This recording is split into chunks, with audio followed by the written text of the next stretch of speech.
hablar de las encuestas que colocan a Morena a la cabeza en lo que hace a la Cámara de Diputados, pero también sigue firme la aprobación del presidente López Obrador. Para hablar de esto me acompaña Julián Atilano, quien es un sociólogo e investigador, analista político. Julián, reconocido, admirado. Julián Atilano, muchas gracias por la entrevista. Te habla Jorge Armando Rocha, Sin Censura. Muy buenas tardes.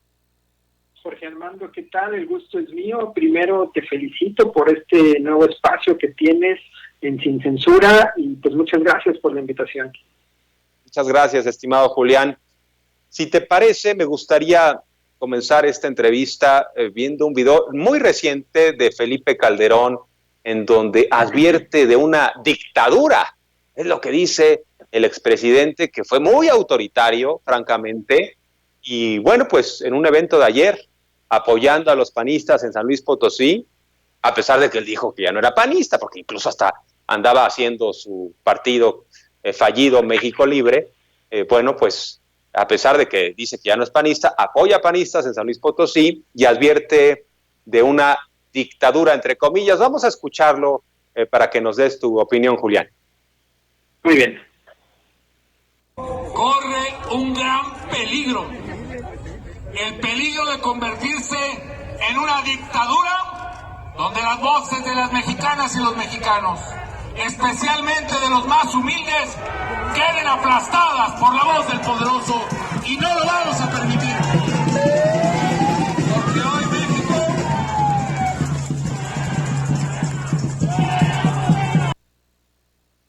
Bien, Julián, pues también nos siguen asustando con esto del peligro para México. Es como si el tiempo no pasara, es como si 2006 lo tuviéramos muy cercano cuando ya han pasado los años. Julián, ¿cómo lees esta declaración de Felipe Calderón donde advierte de una dictadura si no gana la oposición en las elecciones de este 2021 y sobre todo si no concentra la mayoría en la Cámara de Diputados?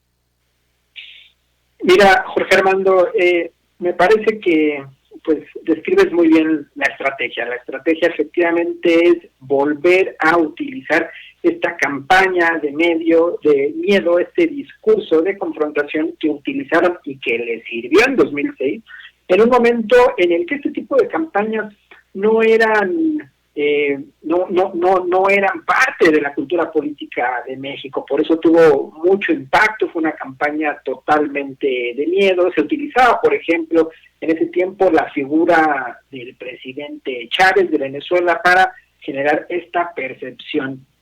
Sin embargo, utilizarla en este proceso electoral simplemente es un acto de desesperación.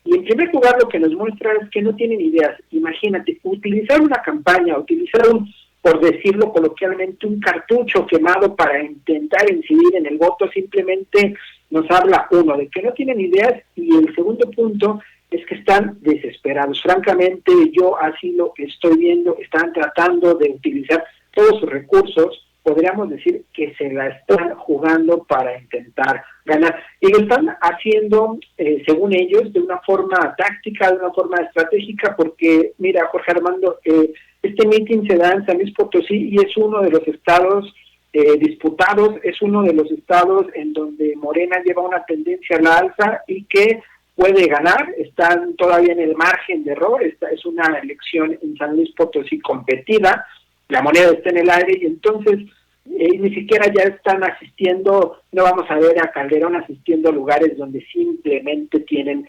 elección perdida, como es Michoacán, como es Nayarit, como es Colima, por ejemplo, incluso Guerrero. Entonces tratan ya de salvar lo que se pueda y tratar de lograr el mayor número de curules en el Congreso, porque esa es una de las grandes disputas, y es que la oposición busca que el partido Morena y sus aliados no tengan la mayoría calificada, es decir, 2/3 partes de la Cámara de Diputados. Estimado Julián, ya son muchos los cartuchos quemados que están tratando de utilizar en su instrumental. Diego Fernández de Ceballos, ahora Santiago Krill, cuando sabemos que como secretario de Gobernación, ahora sí que dejó mucho que desear. Incluso no logró prender en su momento en el panismo, y el propio Felipe Calderón se impuso como candidato de Acción Nacional y además hay sospechas de corrupción, entregó permisos para casas de apuesta de una forma no muy clara, no muy transparente. Se está alineando lo que el propio Gabriel Cuadri vaticinó o pidió o exclamó o suplicó, esto del tumor. Todos unidos contra Morena, dijo Gabriel Cuadri.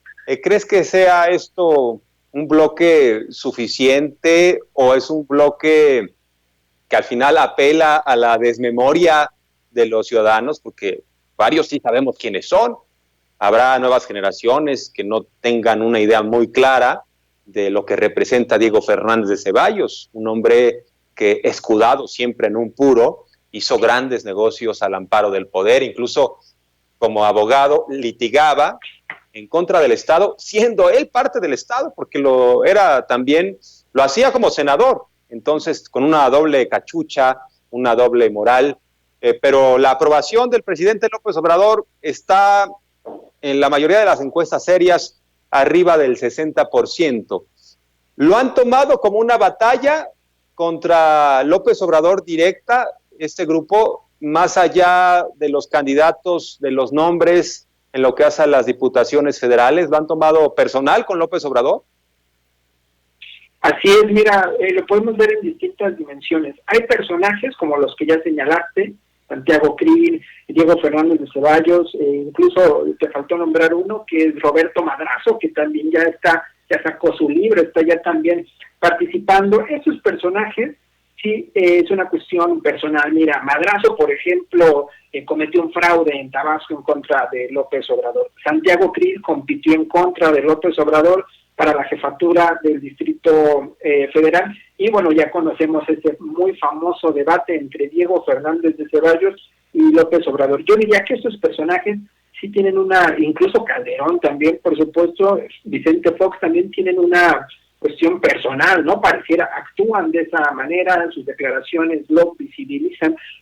Y la otra dimensión es esta gran coalición, este tumor, el PRIAN, o como le queramos llamar. Y mira, Jorge Armando, hace algunos años decir PRIAN era algo hasta como chistoso, no se tomaba mucho en serio, y porque decían, eso es un complot, eso es un chisme, eso no es cierto, y ahora los vemos en alianza, vemos al PRD con el PAN en algunos estados, vemos a Belaunzarán ya levantándole la mano al PAN. Imagínate este tipo de incongruencias. Entonces, por un lado, están esos grandes personajes que efectivamente sí tienen una cuestión de odio, yo diría, y por otro lado esta gran oposición que lo que busca es tratar de ocupar todavía algunos espacios. En la Cámara va Margarita Zavala por la vía plurinominal, están aferrándose al hueso, por decirlo de alguna forma, al presupuesto y tratando de llegar hasta las últimas consecuencias. Sin embargo,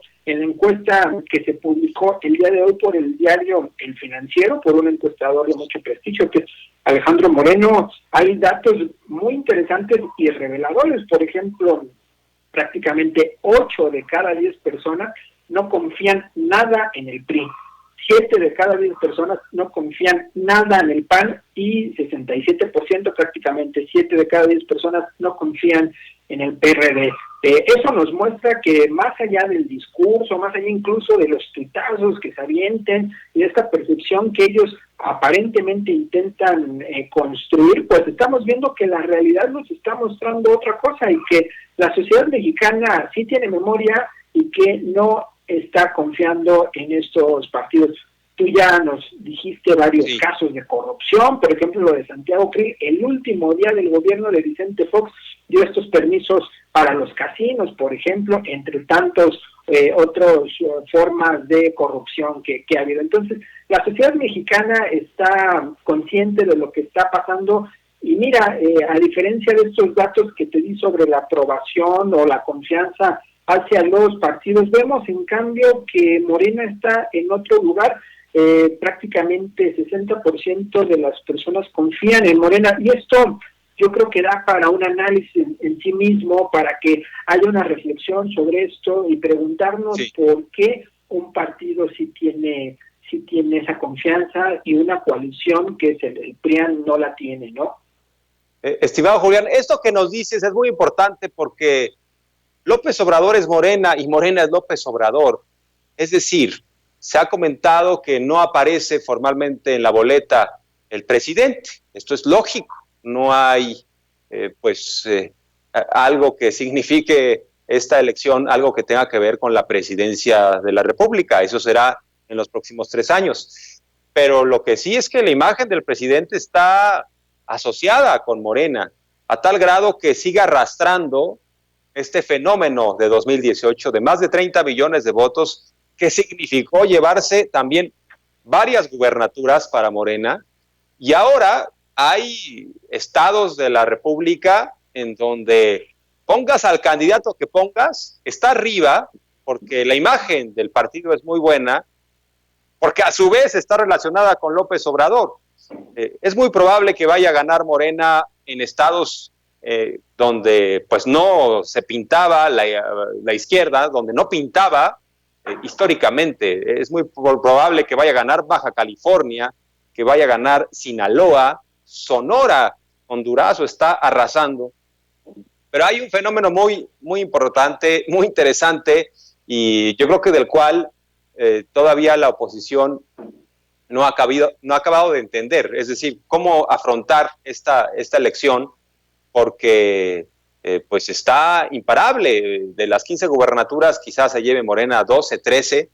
Esto nos habla de la aprobación, pero insisto, no se puede disasociar la imagen de Morena hoy en día del presidente. Ahí está, y es una realidad política, ¿no? Totalmente, mira, ese es un reto que señalas, es un excelente punto, y es que, lo voy a plantear así, Morena es un partido de reciente creación, prácticamente nació en 2015, tiene muy pocos años. Obviamente con el liderazgo de López Obrador hay una relación muy estrecha entre el presidente y entre el partido, incluso también la aprobación o la confianza hacia un partido y hacia el presidente están vinculadas, es algo que está ahí totalmente presente. Entonces, el reto justo es que el partido, que Morena, entre en un proceso de institucionalización para que se mueva solo, para que sea una maquinaria que sin la necesidad del presidente pueda ir avanzando. Probablemente cuando López Obrador termine su sexenio va a estar ese liderazgo moral, como ocurrió con Lázaro Cárdenas, por ejemplo, cuando se construyó el PRI. Sin embargo, y yo creo que así va a pasar, Lázaro Cárdenas no se metía, pero sí estaba esa presencia, y es una presencia que nos evoca la lealtad a principios democráticos, la anticorrupción y todos estos valores que el presidente ha difundido. Entonces, el reto para el partido es institucionalizarse. Me parece que hacia allá va. Creo que hay elementos para pensar que eso está pasando. Sin embargo, también debemos reconocer que hay también tensiones, conflictos internos propios de una organización, de una institución como es un partido.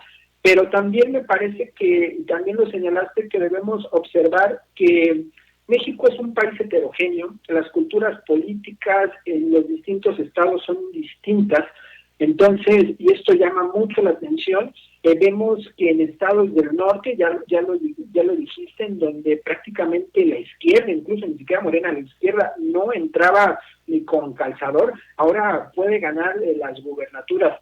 A lo mejor algunos dirán, no, pero es que, mira, fíjate qué candidato pusieron, a lo mejor venía de otro partido, pero si no se hace de esa manera, no va a haber esa transición, no va a haber esa bisagra que pase de este tipo de candidatos hacia una izquierda más progresista, por ejemplo, pero es parte de esa vida institucional que se requiere. Yo lo veo de esa manera y me parece que eso es un reflejo del cambio, más allá de las tensiones internas, más allá de la relación entre el partido y el presidente, nos habla de un momento de transformación política que los partidos de oposición no lo están viendo. A mí en lo personal, como analista, me parece, y prácticamente es como un tip para la oposición, es que si quieren seguir en la vida pública mexicana, tienen que cerrar la cortina, apagar la luz y formar otros partidos, porque esos que están simplemente ya son vehículos que van directos al precipicio.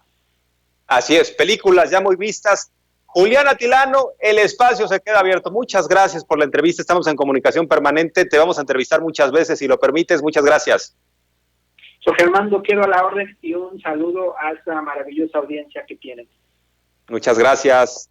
Sociólogo, investigador y analista político Julián Atilano. Y bueno, pues